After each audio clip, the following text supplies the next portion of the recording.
Within this lecture, we're going to learn how to change our DNS servers in Kali Linux. And in order to do that, I'm going to first show you how to get our current status of DNS.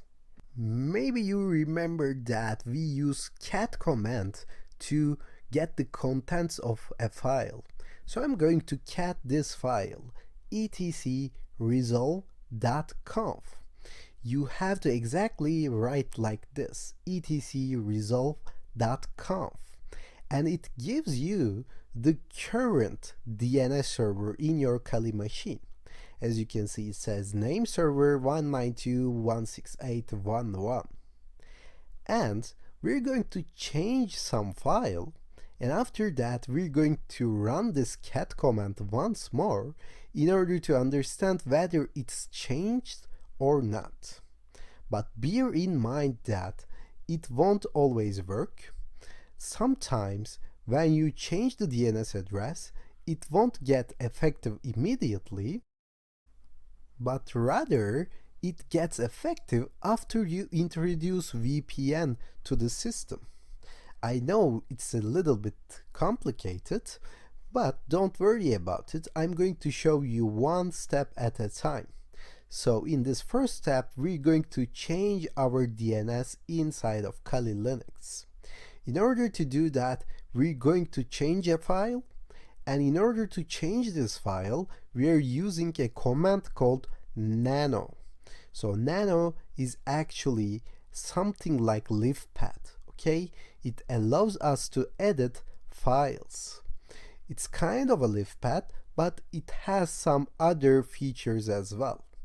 So follow me by writing this nano etc dhcp dhclient.conf, and it has to be exact again, nano space etc dhcp dhclient.conf. If you write this wrong, then it won't open it. Okay, it has to be exactly like same in here. And we're using nano, and we're using nano to edit this file. As you can see now, I see the content of etc dhcp dhclient.conf. So this is a configuration file for our DH client. We can change this configuration in order to change our name servers. So you can use arrows right now in order to move around this nano editor. As you can see, as I press down, it goes down. As I press up, it goes up. And I'm looking for a line starting with prepend. Like here, prepend domain name servers 127.0.0.1. First, you have to delete this hash here. It means that this is a command and it won't get run unless you delete it. Don't forget to delete this hash. After you delete, it will start to get run once we save this file. So after this domain name servers, we're going to add some new values here. So I'm pressing shift, or you can go to the end of this file and delete everything, but there is a semicolon at the end. You must not delete it, okay? You have to delete only the 127.0.0.1 thing. And right now I'm going to find some new DNS servers. In order to do that, I'm going to use old friend Google. So open the Safari and search for DNS servers, okay? I'm going to search for free open DNS servers because there are some paid DNS servers as well, but I'm looking for a free one. So if you do this, let me close this pop-up windows from here, okay? And as you can see, we have a lot of options in here. There is a public DNS server list, there is an open DNS, best free public DNS servers. There are a lot of options. And let me choose one and try them, right? Let me click on this open DNS. And after that, let me maximize these windows so we can see it better. And actually it says me change to English. I believe it's made this query in another language. So let me go to OpenDNS one more time to see some results. And maybe it got your attention that we already have some results in here, like Google DNS, DNS Watch, and others as well. But let me go into this website and see the whole list so we can search, we can select from one another. So let me scroll down and try to find some new DNS servers for me. As you can see, now we have some results, we have some providers, and we have some primary DNS servers. So I'm going to use them and I'm going to just try them. Of course, I can change anytime I want, right? If they're not active, I can change.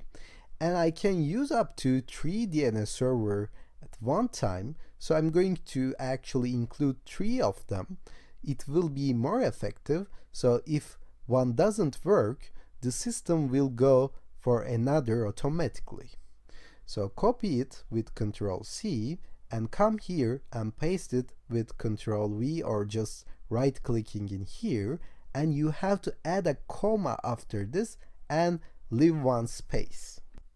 You can then copy the another one, okay, this very sign one, and go to root curly again and paste it and add one more comma and one more space. And I'm going to copy this Google thing, and this Google thing has been active for like years, so you can safely use it anytime. So we now added 3 DNS servers. Now we have to write out, so you have to click Ctrl and O, and it will ask you to hit enter. After you hit enter, you can go out of this nano editor with Ctrl+X, okay? So after you hit Ctrl+X, now we managed to change this dhclient.conf. So in order to test this, I'm going to say service network manager, okay, and restart. So this will restart my internet connection. Whenever you got stuck at a point that you're not connecting to the internet or something, you may try to reboot your computer, or you may try this command, service network manager restart. Now I'm going to cat this etcresolve.conf to see if my configuration has been really changed. Now as you can see, I have my new DNS servers in here. But as I mentioned before, if you don't see these name servers, don't worry, it will come after you introduce the VPN like we do in the next lecture. But if you see them, it means that these name servers are now changed, and the system will try this one, and it fails, it will go to the second one, and it fails, it will go to the third one. So we have a good safe DNS setup right now. And of course we have to test this to see if we really have the internet connection right now. In order to do that, I'm going to just ping google.com to see if we get a response back. As you can see, now I have a response back. So we can stop here, and within the next lecture we're going to see how to change our public IP with VPN usage.